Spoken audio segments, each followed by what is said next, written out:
Colonel, we all have our eyes on November 5th.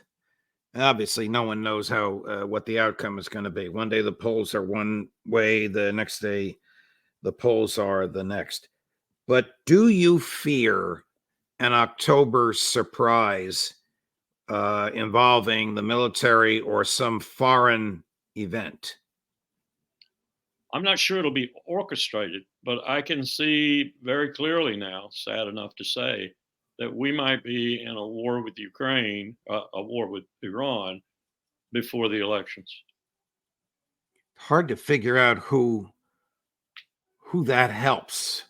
If it I helps can't, I the can't, vice president or if it helps the former president. It's hard to say. it usually helps the party in power if a war starts and they are seen to be, the responsible entity or the responsible management structure, if you will. People are really reluctant to switch horses in the middle of a battle.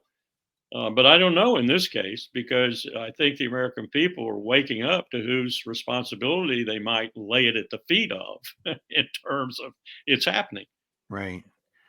Colonel, how badly have these reckless decisions, as you and I have called them, of Prime Minister Netanyahu destabilized Israel? As I've said before, um, there will be no Jewish state in the Levant in the future.